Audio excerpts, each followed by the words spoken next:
What happens when entitlement meets ultimate power? A young black woman, flying first class to London, is told she doesn't belong by an arrogant passenger who physically steals her seat. The entitled woman demands the imposter be removed. But she made one fatal mistake. She didn't just pick on any passenger.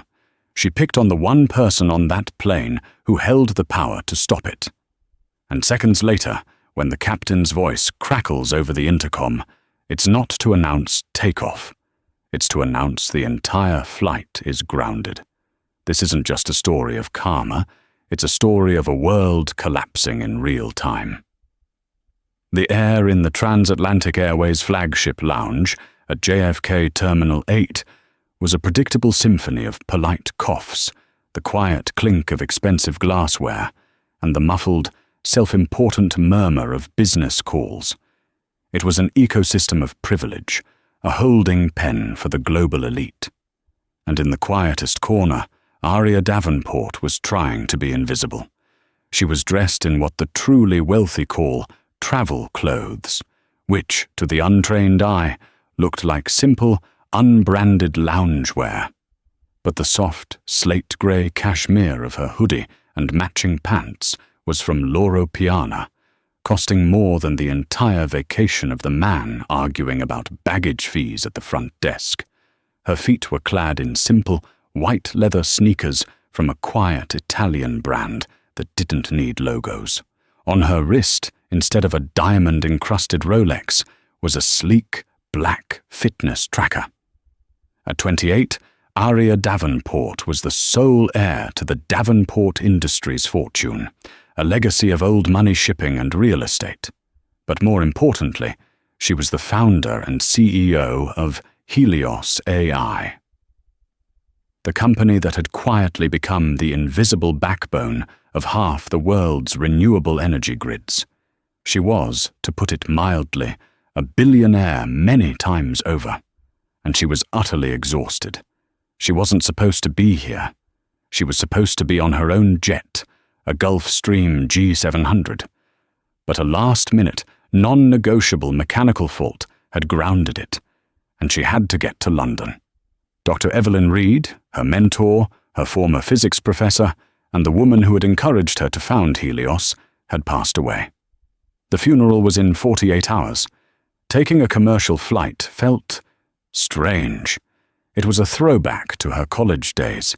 She'd booked the best seat she could get at the last minute, 1A, first class, on TAA Flight 100 to Heathrow. She pulled out her phone, looking at an old photo of herself and Evelyn, both of them covered in chalk dust, smiling in front of a whiteboard full of equations. Evelyn had always told her, "Aria, your money is a tool, not a crown. Never let the weight of it make you forget how to walk on the ground." Walking on the ground. That's why she was here, watching the theatre of the lounge. That's when she first saw her. The woman was in her late 50s, with a helmet of perfectly coiffed blonde hair, a crisp Burberry trench coat draped over her shoulders, and a genuine, but loud, Louis Vuitton roller bag. She was berating the bartender, her voice a sharp, nasal instrument that cut through the lounge's polite hum. "This is not Sancerre. It tastes like gravel. And these nuts are stale. Stale. For what we pay. It's simply unacceptable." The bartender, a young man with a patient smile, simply nodded. "My apologies, ma'am. Let me get you something else." Aria watched, a small sigh escaping her. She'd seen this woman 1,000 times, the platinum elite member who believed her loyalty card made her royalty. Aria tucked her phone away, gathered her simple black backpack, and when the first-class boarding call was announced, she was the first to the gate, her head down, eager to get settled and sleep. She found her seat. It was a private pod, a lie-flat suite with its own sliding door. She slipped off her sneakers, stowed her bag, and sat, buckling herself in. She closed her eyes, clutching the small silver locket Evelyn had given her. "Just get me to London," she thought. Just let me say goodbye. She heard the boarding process continue, the clatter of roller bags, the murmur of greetings.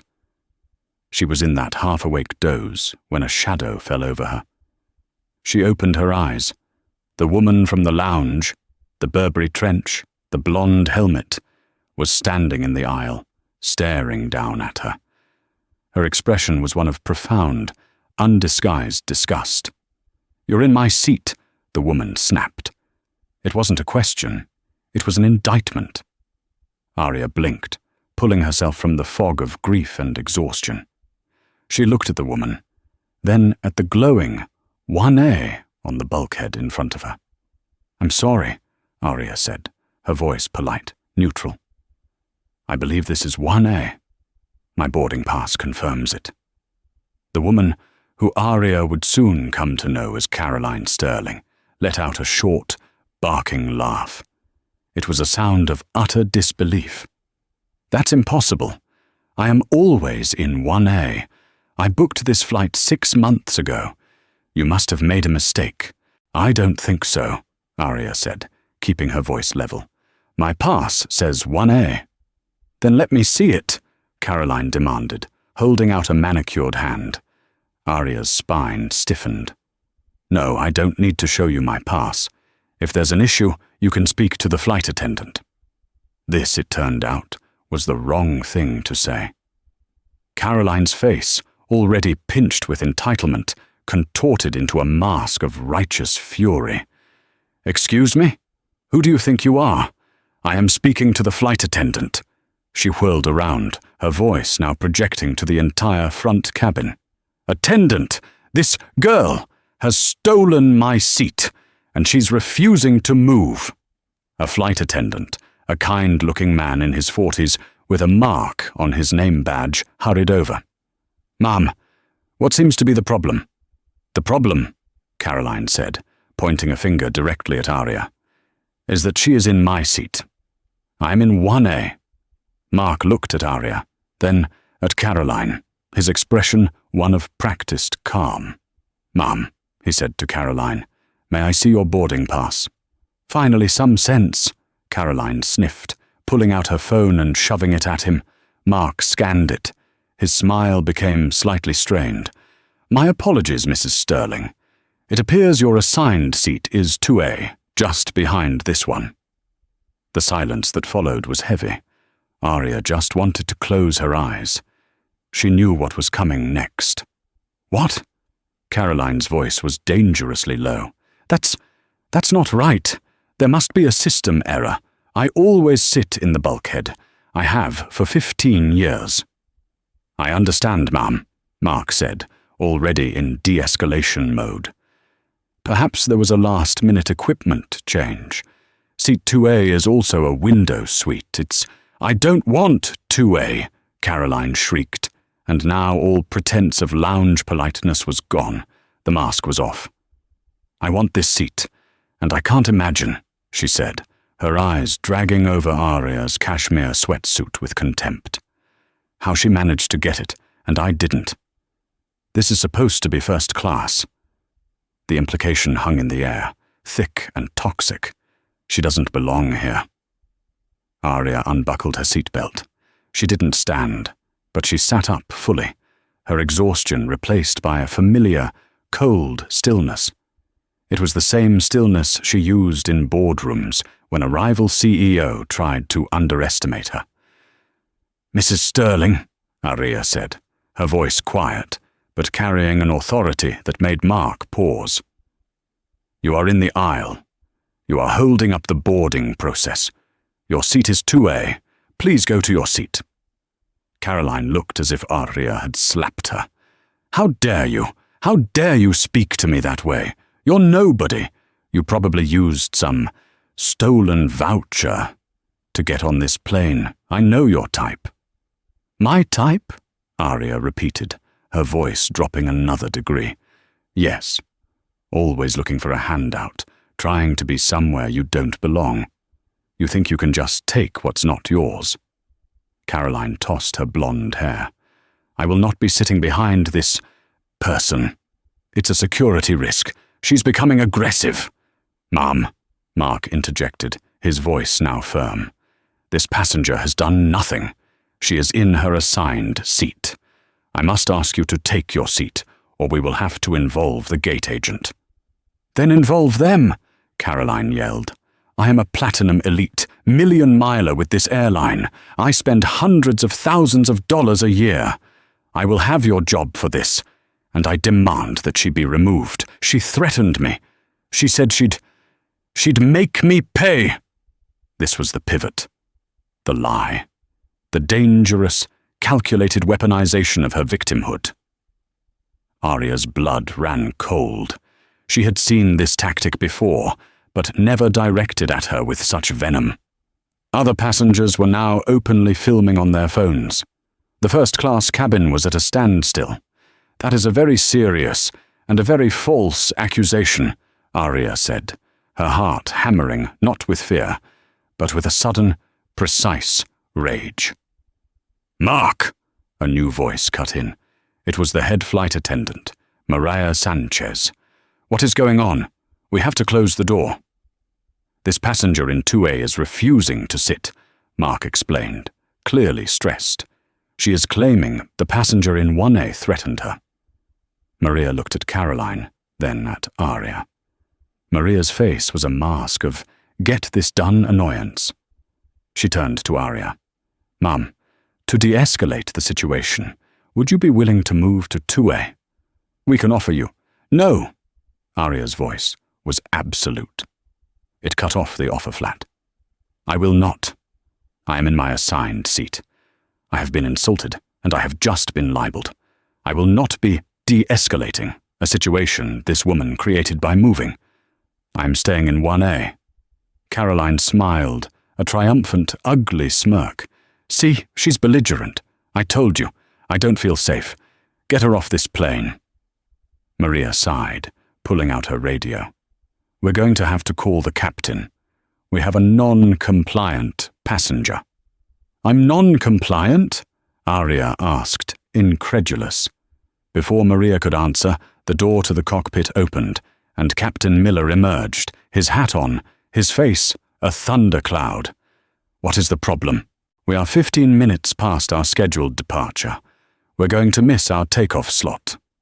Caroline, seeing the ultimate authority, launched into her performance. "Captain, thank God. This woman," pointing at Arya, "stole my seat, and when I confronted her, she threatened me. She's clearly unstable. Your staff is refusing to remove her. I am a loyal customer, and I am telling you, I do not feel safe flying with her on this plane." Captain Miller looked from Caroline's teary-eyed, frantic face to Arya's cold, composed one. He was a pilot, not a mediator. He just wanted to get his plane in the air. "Ma'am," he said to Arya, his voice weary, "we have a passenger here who is in fear for her safety. Rightly or wrongly, I can't have this. I need to ask you to—" "Stop!" Arya held up a hand. The entire cabin fell silent. She had tried. She had tried to be humble. She had tried to just get to London to bury her friend. But Caroline Sterling, in her blind, racist arrogance, had pushed the wrong person. "You are all," Arya said, her gaze sweeping from the captain to Maria to a smug-looking Caroline, making a catastrophic mistake. She pulled out her phone. She didn't dial 911. She dialed her chief of staff. He picked up on the first ring. "Peter," she said, her voice clear and carrying in the quiet cabin, "we have a problem."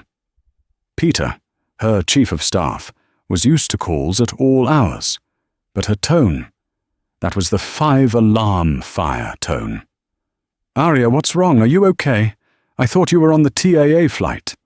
"I am," Arya said, her eyes locked on Captain Miller. "But I'm not sure for how long. I need you to do 2 things for me, right now." Caroline scoffed. "Oh, please. Who are you calling? Your mummy? This is pathetic." Arya ignored her. "Peter, first, I need you to contact James Harrison. The CEO of Transatlantic Airways. His personal cell. I don't care if he's in a meeting. Pull him out." Captain Miller's eyebrows shot up. Maria's face went pale. James Harrison was the CEO of their entire global company. "Got it," Peter said. "What's the message?" "Tell him his passenger, Aria Davenport, is on TAA Flight 100 at JFK, currently being harassed by another passenger and threatened with removal by his own captain." "Understood," Peter said grimly. "Second," Aria continued, her voice becoming even colder, "I need you to call the legal team, the acquisitions team. Tell them to pull the Pegasus file. Tell them the deal is on hold, indefinitely." The Pegasus file. This was the code name, the $10.4 billion deal in its final, delicate stages, for Helios AI to acquire a 45% controlling stake in Transatlantic Airways, an acquisition that would save the struggling airline from bankruptcy, an acquisition that was being personally spearheaded by Aria Davenport. "Aria, are you sure?" Peter's voice was cautious. "Pausing Pegasus. That's the nuclear option." "I am sure," Aria said. "Tell Harrison that, too. Pegasus is on hold." She hung up. The cabin was so quiet, the air reclamation system sounded like a jet engine. Caroline Sterling's smug expression had faltered, replaced by a flicker of confusion. "What's Pegasus? What is this nonsense? Are you done with your little performance? Captain, remove her."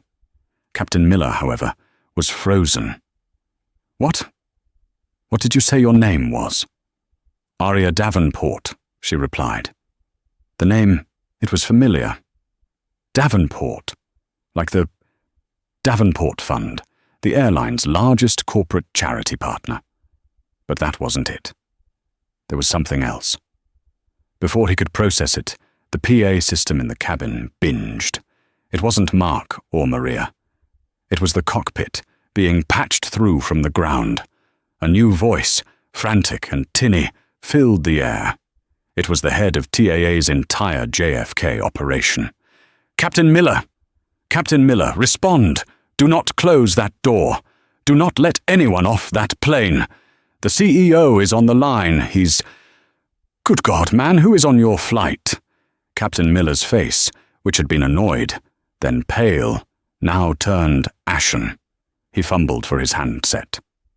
"This is Miller. What is going on? You have Aria Davenport in 1A. Is that correct?" "Yes. Yes, she is," the captain stammered. "And you have a passenger disturbance. We are getting a Priority 1 security flag from corporate. What is the status of Ms. Davenport?" She's fine. We were just sorting out a seating issue." "Sorting it out?" The voice on the PA shrieked.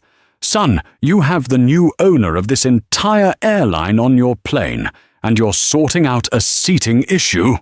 She just put the entire acquisition on hold." The blood drained from Captain Miller's face. He dropped the handset. It clattered against the wall. The new owner, Mark, the flight attendant, looked like he was going to be physically ill. Maria Sanchez gripped the bulkhead, her knuckles white, and Caroline Sterling. Her jaw was slack, her eyes were wide. "New owner? That's absurd. She's just a girl in a sweatsuit." Aria looked at her. No anger, no triumph, just a profound, devastating pity. "You should have just gone to 2A, Caroline." Another bing. This time it was Captain Miller's personal cell phone, which was against regulations to have on in the cabin. He looked at the screen. The caller ID said, "James Harrison." He answered it, his hand trembling. "Mr. Harrison, sir. I can explain." He listened for about 10 seconds. His face, if possible, grew even more pale. He looked like he'd seen a ghost. "Yes, sir, I understand. Right away, sir." He hung up. He turned to the cabin. His career was over. He knew it. He walked over to the PA handset, picked it up, and pressed the button. His voice was a hollow, trembling monotone that echoed through the entire aircraft, from first class to the last row of economy. "Ladies and gentlemen, this is your captain speaking." He took a shaky breath. "This flight, TAA 100 to London, is grounded by order of the CEO. We will be returning to the gate immediately. All passengers must deplane. I repeat, this flight is grounded." The reaction was instantaneous. A roar of disbelief and anger erupted from the back of the plane. Economy and business class, who had been oblivious, were suddenly furious. Grounded? Why? For what? This is insane. In first class, it was a different kind of chaos. It was the dawning, horrified realization. "You've got to be kidding me," whispered a man in 3B, a hedge fund manager who recognized Aria's name too late. "It is her. It's Davenport." Caroline Sterling was hyperventilating. No, this is a misunderstanding. They can't ground the whole flight. Over a seat? "It was never about the seat, Mrs. Sterling," Aria said, calmly rebuckling her seatbelt for the short taxi back to the gate. The pilot, looking like a dead man walking, retreated to the cockpit to steer the ship of fools, as he was already thinking of it, back to the terminal. Maria and Mark began frantically preparing the cabin for deplaning, avoiding all eye contact with 1A. The short ride back to the jet bridge was the longest of Caroline Sterling's life. She was trapped. She was shaking, her mind trying to process the words. New owner. Acquisition. Aria Davenport. She'd seen the name in Forbes, the AI Wunderkind, the silent billionaire. She had assumed the person in the photos, the polished CEO, couldn't possibly be this child in cashmere. The plane docked with a heavy thud. The seatbelt sign pinged off. "Ladies and gentlemen, please deplane, taking all your personal belongings." Maria's voice was a strained, recorded message. Passengers from the back began to push forward, grumbling and swearing. But as they reached the front, they were met with a wall. Standing in the jet bridge, having pushed past the gate agents, were 3 men in immaculate dark suits. They were not airline employees. They were airport security, and at their center, looking like he had just run a marathon in his $5,000 suit, was James Harrison, the CEO of Transatlantic Airways. He was pale, sweating, and his eyes were wide with sheer, unadulterated panic. He boarded the plane while passengers were still trying to get off, creating a bottleneck. He didn't look at the captain, who was emerging from the cockpit. He didn't look at Maria. His eyes scanned the first-class cabin and landed on Aria, who was calmly pulling her backpack from the overhead bin. He moved toward her, pushing past a bewildered Caroline Sterling as if she were a piece of luggage. "Miss Davenport," he gushed, his voice hoarse. "Miss Davenport, on behalf of Transatlantic Airways, on behalf of myself, I am profoundly sorry. I had no idea. I came as soon as I got the call from Peter. This is a grotesque failure on our part." Aria zipped her backpack. She looked at the groveling CEO. "Mr. Harrison, your flight is grounded." "Yes, of course. Whatever you want," he said, waving his hands. We'll clear the plane. I'll have my personal pilot fly you to London. We can... Just, please, tell me what we need to do to unpause Pegasus, the board, the stockholders. Aria, please." Aria looked past him, at Captain Miller, who looked like he was about to faint, at Maria, who was crying silently by the galley, at Mark, who just looked ashamed. And then her gaze settled on Caroline Sterling. Caroline was frozen. She was watching this god of the airline industry, this man she'd seen on CNBC, begging the young woman she had tried to have thrown off the plane, the woman she had called nobody. "Mr. Harrison," Aria said, her voice still quiet, but now it held the weight of the entire company. "The failure was not entirely yours. Your flight attendant, Mark, was professional and correct." Mark looked up, stunned.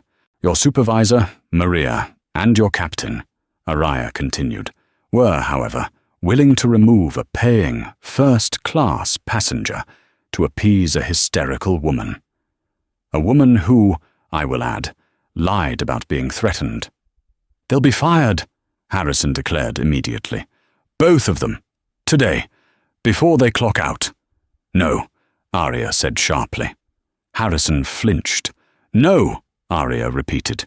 "You will not fire them. You will retrain them. From the bottom up. A 30-day intensive course on de-escalation, implicit bias, and federal airline regulations regarding passenger assault, which is what I was just subjected to. Firing them is easy. It solves nothing.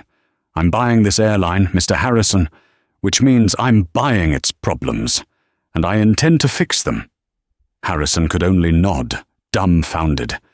This 28-year-old woman wasn't just throwing a tantrum. She was holding a live-fire board meeting at 30,000 feet. Finally, Aria turned her full attention to the woman who had started it all. Caroline Sterling was pressed against the bulkhead, her face a mask of waxy, terrified shock. "Mrs. Sterling," she said. Caroline whimpered. "Miss Davenport, as in—" "Davenport Industries," Caroline whispered, her voice cracking. "Helios AI." "You claimed," Aria said, advancing one step, "that I threatened you, that I told you I would make you pay. You lied to the cabin crew. You lied to the captain. You made a false report, which is a federal offense. You did this because you didn't like the look of me, because you felt I didn't belong in a seat that I paid for." It was a mistake," Caroline stammered. "I was upset. Please." "You are," Aria said, "the living, breathing embodiment of the cancer that I will be cutting out of this company's culture. The entitlement, the casual, baked-in bigotry, the assumption that you can destroy someone's day or their career just because you can." Aria looked at Harrison. "Mr. Harrison, have port security meet this woman at the gate. She is to be banned. Not just from this flight, from transatlantic airways. For life. And I will be filing a formal complaint with the Port Authority for passenger harassment and making a false report. What they do with Mrs. Sterling is up to them." "Yes, Ms. Davenport, of course," Harrison said. He nodded to his security, who stepped forward and flanked Caroline. "No!" Caroline shrieked, as they gently but firmly took her by the arms. "You can't do this! I'm Platinum Elite! Robert! Robert! Call my husband!" She was escorted, sobbing and struggling, off the plane, her shouts echoing down the jet bridge. The cabin was silent. Aria shouldered her backpack. She looked at the remaining first-class passengers, who were all staring at her, their phones hidden. "My apologies to all of you for the delay," she said, her voice now back to being polite, neutral. "Mr. Harrison will be rebooking all of you. Have a safe flight." She walked off the plane, James Harrison trailing her like a nervous puppy. She hadn't broken a sweat. For Caroline Sterling, the world did not end gradually. It evaporated. She was led by Harrison's private security team, not to the main terminal, but to a sterile, windowless administrative office deep within Terminal 8. She was not arrested. Aria had been precise, filing a complaint, not pressing criminal charges yet. But she was being detained. "You can't keep me here," she insisted, her voice raw from crying. "I need to call my husband. His name is Robert Sterling. He's a senior partner at Covington & Burling. He will—" He will sue this entire airport." The head of security, a humorless man named Diaz, just pushed a landline phone toward her. "You are free to make one call, ma'am. You are not being held, but you are banned from TAA property. After your call, you will be escorted from the terminal." Her hands were shaking so badly she could barely dial. "Robert!" she screamed into the phone when he picked up. "Thank God. You have to help me. This horrible woman, she grounded the plane. They're banning me from the airline. You have to sue them." There was a long, cold silence on the other end of the line. "Robert, did you hear me?" "Caroline." Robert Sterling's voice was a low, terrifying growl. "What did you do?" "Me? I did nothing. This girl, she stole my seat, and Was her name Aurea Davenport?" he hissed. "Yes. How did you know?" "Because, you stupid, stupid woman," he roared, and Caroline flinched. "I just received a call from David Covington, the head partner of my firm, on his personal line. He was just contacted by the legal department of the Davenport Fund. They are pulling their account." "What? What does that have to do with me?" Caroline asked, a new cold dread creeping over her. "The Davenport Fund," Robert shouted, his voice breaking. "Our single largest pro bono client. The charitable foundation that gives our firm its entire reputation for philanthropy. A $50 million a year prestige account. They are pulling everything, effective immediately. And do you know the reason they cited, Caroline? Do you?" "Robert." "The unacceptable and discriminatory behavior of Mrs. Caroline Sterling, wife of senior partner Robert Sterling, towards our foundation's primary benefactor." "That's what the email said, Caroline. They're calling an emergency partner meeting. I'm out. They're pushing me out. Decades of work. Gone. Because you couldn't sit in 2A. Caroline dropped the phone. It clattered against the desk. She was staring at the beige wall, but she wasn't seeing it. She was seeing her life. The house in Greenwich, Connecticut. The club memberships, the charity galas, evaporating. We're ruined," she whispered. But the universe was not done with her. As she sat there, catatonic, the phone rang again. She stared at it. Diaz, the security guard, picked it up and handed it to her. "It's for you," he said, his face impassive. "Hello?" she whispered. "Caroline, this is Richard Finch." Richard Finch, the senior managing partner at Stratford and Finch, the elite consulting firm where she held a Senior Vice President of Client Relations title, a title that mostly involved schmoozing at galas. "Mr. Finch, Richard, I can explain." "Don't bother." His voice was ice. "I have 2 questions. First, were you on TAA 100 today?" "Yes, but..." "Second, did you get into a verbal altercation with another passenger resulting in the flight being grounded?" "Yes."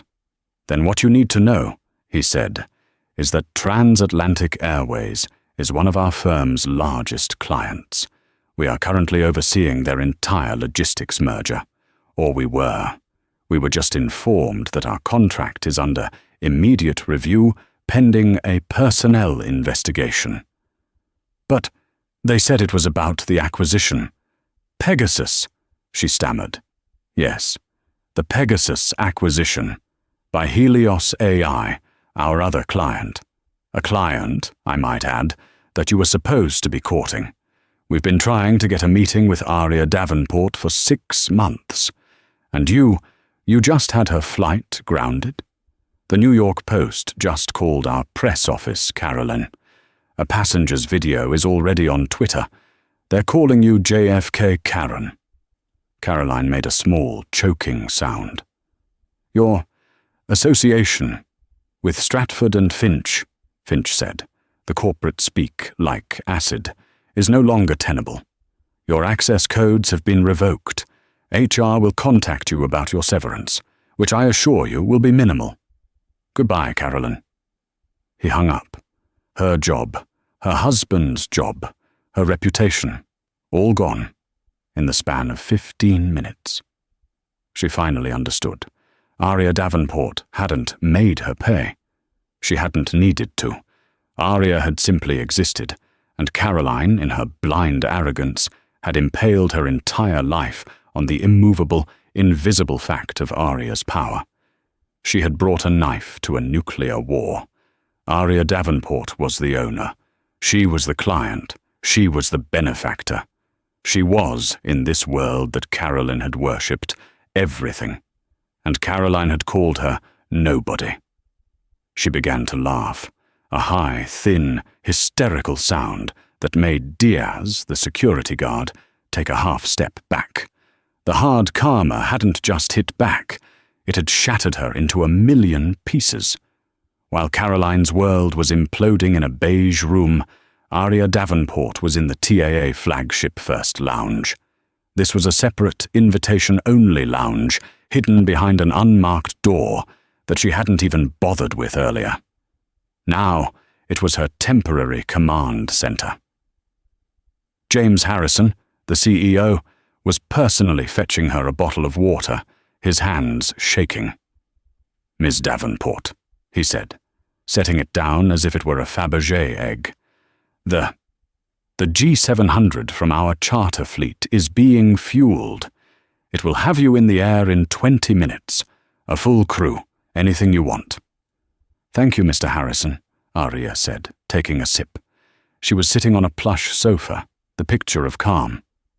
"But we are not done." "No? No, of course not. The retraining. For Miller and Sanchez. Consider it done. I'll oversee it myself." "You will," Aria agreed.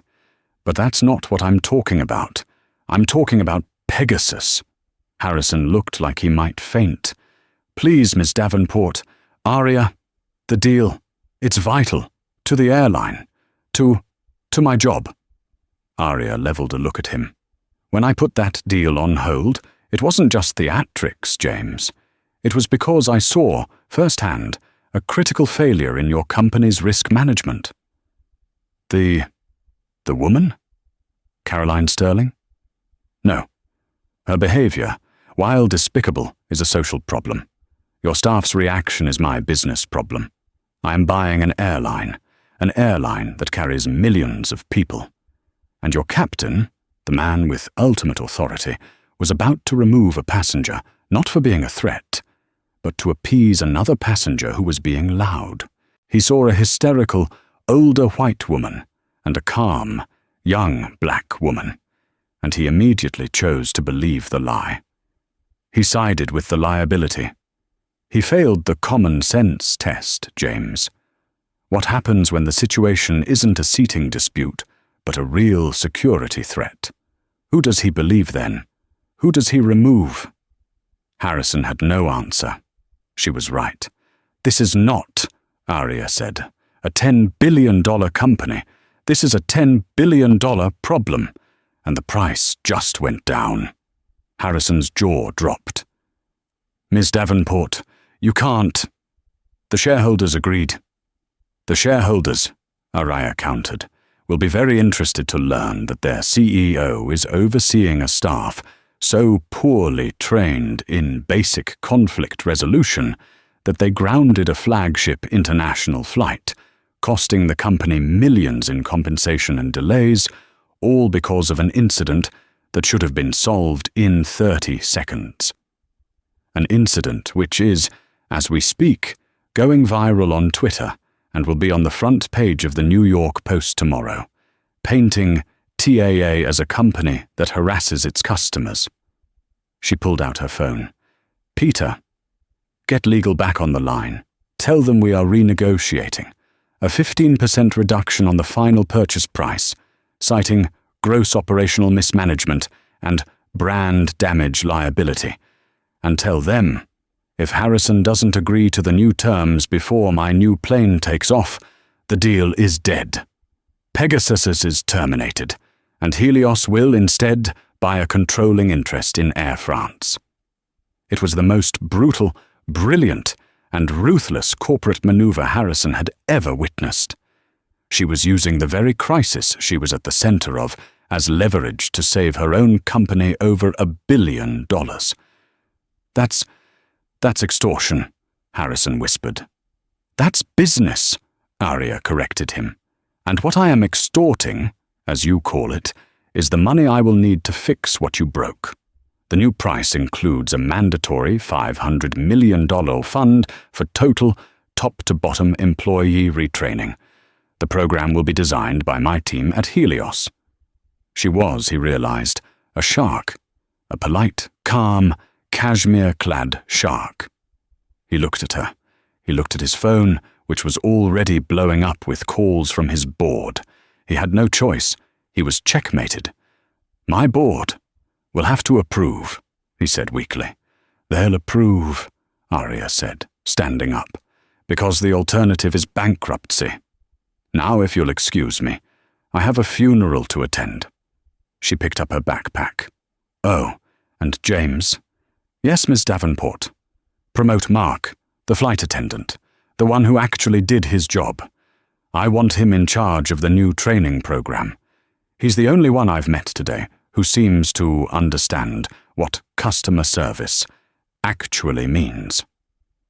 Arya walked out of the lounge, leaving the CEO of Transatlantic Airways to call his board and explain to them that they had just lost over $1 billion, all because a woman named Carolyn Sterling wanted a window seat. The consequences of that single 15-minute encounter on the jet bridge of TAA Flight 100 did not just ripple outwards. They moved like a shock wave, restructuring the lives of everyone involved with geological force. For some, it was an elevation. For others, it was an extinction-level event. Arya Davenport had, as promised, attended her mentor's funeral. She had grieved, and then she had returned to New York, not just as the CEO of Helios AI, but as the newly minted and deeply feared chairwoman of Transatlantic Airways. The deal had closed at the new, non-negotiable 15% discount, the $1.5 billion Caroline Sterling discount, as analysts on Wall Street had already begun to call it, made Arya a legend in financial circles. It was seen as the most brutal, efficient, and brilliant corporate play of the decade. But for Caroline Sterling, the world was no longer a stage. It was a courtroom, and the verdict was already in. The first hammer fell on her husband. Robert Sterling was summoned not to a meeting, but to a reckoning. He stood in the main boardroom at Covington and Burling, a room where he had celebrated million-dollar victories, now feeling like a prisoner at his own sentencing.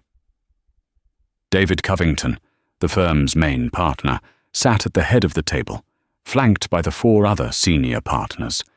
Their faces were not angry, they were cold. They were the faces of surgeons about to amputate a gangrenous limb. Robert, David Covington began, his voice devoid of any old familiarity.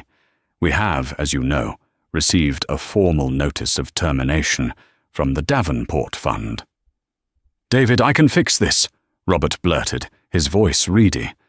I can go to her. I can apologize. You will do no such thing, Covington snapped.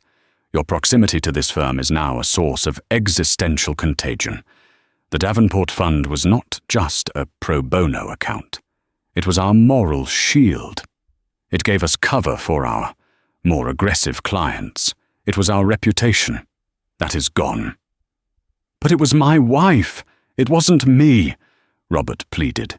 Your wife, another partner, Jessica Thorne, spoke for the first time, her words like ice picks, is, as of this morning, the subject of 3 separate New York Post articles, 2 Daily Mail features, and a TikTok hashtag, JFKaren, that has 120 million views. In all of them, she is identified as Caroline Sterling, wife of Covington and Burling senior partner Robert Sterling. You are no longer an asset, Robert. You are a liability, a walking, talking, front-page reputational crisis. So what? Robert said, his voice dropping. A suspension? David Covington slid a single thick envelope across the polished mahogany table. This is your separation agreement. We are dissolving your partnership, effective immediately. We are buying you out, per the morals clause in your contract. You will find the terms punitive. Morals clause? Robert choked. For what my wife did. For bringing disrepute and public scandal to the firm, Covington said, standing. Which you did. The moment you failed to control your household, you failed the firm. We will, of course, be filing a separate civil suit for damages related to the loss of the Davenport account. We expect your full cooperation. Security will escort you to your office to collect your personal effects. You have 10 minutes. This meeting is over. Robert Sterling stumbled from the boardroom, his career of 35 years ending not with a bang, but with the quiet, devastating click of a closing door. When he arrived back at the Greenwich estate, the house felt cavernous, silent. Caroline was in the drawing room, her face puffy, staring at a blank television. "They're firing me," he said, his voice hollow. "What?" she whispered, turning to him. "They're firing me, dissolving the partnership, suing us. Because of you." "Me?" Her voice rose, hysterical. "You're blaming me? I was attacked. I was mistreated." "You were stupid," he roared, the fear finally turning to pure, distilled rage. "You were an arrogant, entitled, stupid woman who couldn't sit in 2A. You had to pick a fight with the one woman on earth who could actually end us. Did you know who she was? Aria Davenport, the new owner, the client, the benefactor. You didn't just poke a bear, Caroline. You walked into the dragon's mouth and complained about the heat."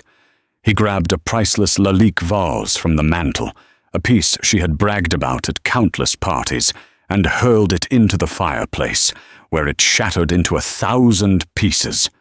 "It's over. The house, the cars, the club. It's over." Their fall was as swift as it was total. The for sale sign on the Greenwich lawn was a humiliation. The real estate agent, who had once begged for their listing, now spoke in clipped, pitying tones.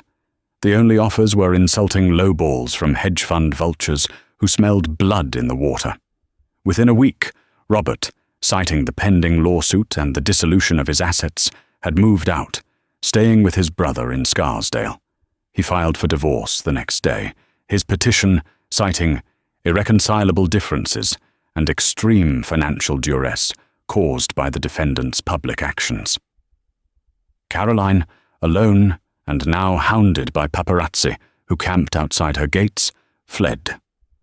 She checked into a nondescript Marriott Residence Inn off I-95, paying in cash. She was nobody. The woman who had defined herself by her proximity to power was now utterly, terrifyingly alone, watching her own infamy on the lobby television.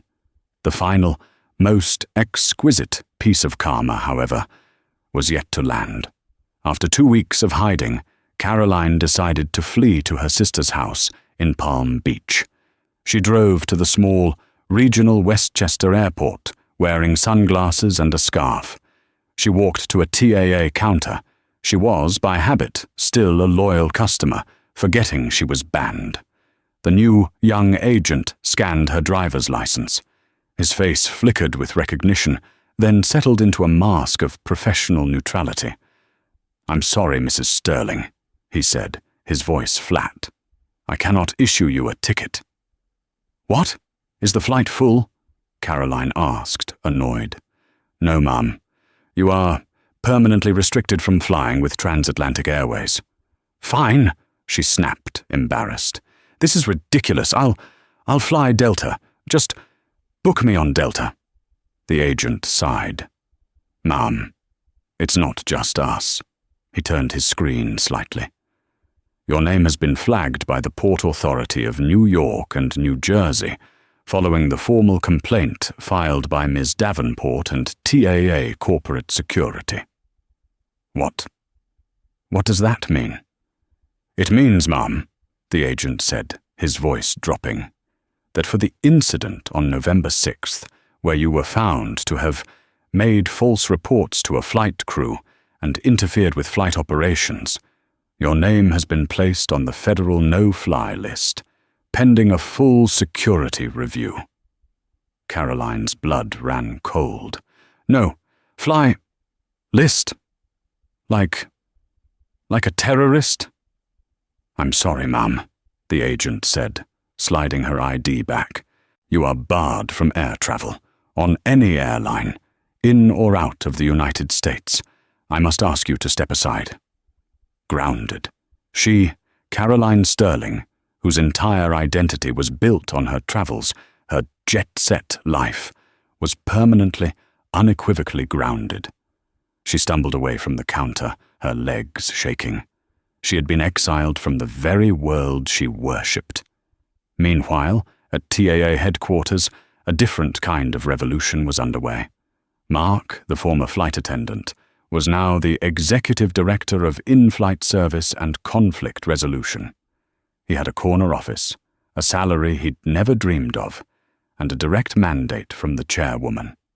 Fix it. His first training class was mandatory for all flight crew supervisors, pilots, and attendants. And sitting in the front row, their faces pale and expressions grim, were Captain Miller and Maria Sanchez. They had not been fired. They had been, as Aria promised, retrained, which, in the corporate world, was a far more profound and public humiliation. Good morning, Mark said, standing on the podium, his voice not triumphant, but steady. For 20 years, TAA has operated on a simple, flawed model. The customer is always right. That model is dead. He clicked to the next slide. It showed a photo of Caroline Sterling on one side and Aria in her sweatsuit on the other. This is what the customer is always right gets us, Mark said, pointing to Caroline. It empowers belligerent, entitled, and often discriminatory passengers to weaponize their status against our crew and against other passengers. It forces our staff, he glanced at Maria, to make impossible choices, de-escalate by punishing the victim, or escalate by following protocol and risking their job. He looked at Captain Miller. It forces our captains, the ultimate authority, to mediate social disputes when they should be flying the plane. The Davenport incident, as it was now officially known, was a $1.5 billion failure. It was a failure of protocol, a failure of training, and a failure of nerve. He clicked again. A new slide appeared. Verify, then act. This is our new doctrine. We verify the pass, we verify the complaint, we verify the protocol, and then we act. We do not negotiate with belligerence. We do not reward hysteria. We remove the problem, not the person who is being subjected to the problem. Our flight attendants will be empowered to issue formal warnings, and our captains will be required to support them. Anyone who makes a false report to a crew member, as Mrs. Sterling did, will be met by security upon landing and banned. No exceptions. No matter if they are Platinum Elite or sitting in 38E. For the next 8 hours, Miller and Sanchez sat and listened. They did role-playing exercises. Miller had to practice saying, "Ma'am, your accusations are noted, but this passenger is in their assigned seat and is not a threat. Take your seat, or you will be removed." Maria had to practice shutting down a passenger's "but do you know who I am" speech with a polite, "Yes, sir. And I know what the federal regulations are. Please take your seat." It was humbling. It was brutal. It was effective. 1 month later, Aria Davenport was in the TAA flagship lounge at JFK, the one she had first been in. She was dressed in another simple, expensive sweatsuit, on her way to London for a Helios board meeting. James Harrison, still CEO but now looking more like a high-strung intern, had personally come to see her off. "Miss Davenport, chairwoman," he stammered. "Your flight is ready. We have the crew from the new training initiative, led by Mr. Mark. They're our best." "Thank you, James," she said, not looking up from her tablet. "How are the Q4 projections?" "Up," he said, stunned. The incident. After the initial PR hit, the stock rallied. The Helios acquisition, your leadership. The market sees us as decisive. Our bookings, they're through the roof. It seems people like a company that doesn't tolerate bad behavior." "Good," Aria said. "Operational integrity. That's all that matters." She boarded the plane. She took her seat. 1A. As the cabin filled, a minor dispute broke out in row 3. A man was loudly complaining that his roller bag wouldn't fit, and he was angrily demanding the flight attendant make the woman in 3C put her purse under her seat so his bag could go up. Before Aurea could even flinch, a new flight attendant, trained by Mark, stepped in. "Sir," the attendant said calmly, "that passenger's bag is approved. Yours is oversized. I can either check it for you, or I can find you when we are done boarding to see if a spot opens up. But you will lower your voice, and you will not speak to other passengers that way." The man huffed. "Do you know how much I paid?" "I do, sir," the attendant said, not missing a beat. "And we thank you for your business. But that price does not include harassing other guests or the crew. Your bag or your seat. What's it going to be?" The man, stunned by the direct, calm authority, deflated. "Fine, check it." Aria watched the entire exchange. A small, almost imperceptible smile touched her lips. She settled into her seat, pulling out the small silver locket Evelyn had given her, and closed her eyes.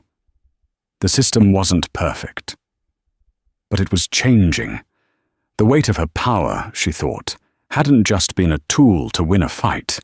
It had been a tool to build a better, stronger, and fairer airline. Evelyn would have been proud. The flight, under its new, steady command, pushed back from the gate and soared into the night.